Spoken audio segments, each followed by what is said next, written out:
აბა ვის უყვარს ცხელცხელი ჭორები? ალბათ ყველას. ხოდა მაშინ ყურები დაცქვიტეთ. ქართულ შოუ-ბიზში ახალი სასიყვარულო ინტრიგის შესახებ დაიწყეს ლაპარაკი. ტაბლოიდების ახალი სამიზნეები საქართველოში ჩამოსახლებულ დაფუძნებული ივანა მელაი და ჩვენგან გადახვეწილ დაბრუნებული გურამ ლომიძე არიან. ცოტა ხნის წინ ივანა ერთ-ერთ ტელეშოუში გამოტყდა, რომ ურთიერთობა ქართულ მუსიკოსთან აქვს, თუმცა მისი ვინაობა საჯაროდ არ გაუჟღერებია. У меня роман с грузином. Симпатичным грузином. Да, с грузином, наконец-то. სამაგიეროდ პრაიმ ტაიმთან საუბარში გამოტყდა, რომ მისი რჩეული ქუჩის ბიჭების ერთ-ერთი წევრი გურამ ლომიძეა. უკრაინელი მომღერლის სასიყვარულო ურთიერთობების შესახებ მისი თბილისში ჩამოსვლის დღიდან საუბრობდნენ. იმასაც ამბობდნენ, ივანას ურთიერთობა ქვეყნის პირველ პირთან აქვსო. თუ შეიძლება, ამას ჩემთვის დავიტოვებ. ჩემს პირადულს მაინც ჩემთვის შევინახავ და არა სხვისთვის.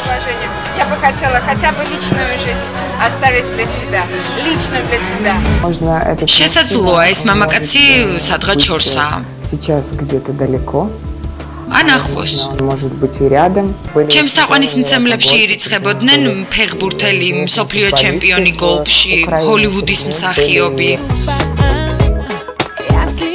ამჯერად ეჭვები თავად დაადასტურა. პროფილში არაფერი უთქვამს, თუმცა პრაიმ ტაიმს გამოუტყდა, რომ ის და გურამი ერთად არიან. რაც შეეხება გურამს, ეს უკანასკნელი გადაცემა ცნობილების ჩაწერის დროს რჩეულის შესახებ დასმულმა შეკითხვამ საკმაოდ დააბნია და ორაზროვანი პასუხი გაგვცა. მართლა არის ეგეთი სიტუაცია, სადაც შეიძლება ითქვას, რომ სიღრმეში ყოველთვის შეყვარებული ვარ იმ ადამიანზე, რომელიც მე მართლა მიყვარს და ალბათ ვერ ვიპოვე. ვერიკო, ანუ ეს არის უბრალოდ შენს წარმოდგენაში ვინმე და არა რეალური ადამიანი. თუ არის ეგეთი რეალური ადამიანი? ხო, წარმოსახვით მაქვს, ანუ წარმოსახვაში ვხედავ იმ ადამიანს, ვინც არის ეს. და რეალური ადამიანი არსებობს, რომელიც გარს შენს იდეალს? ნუ, აბა რა, არსებობს. საქართველოში თუ ამერიკაში? საქართველოში.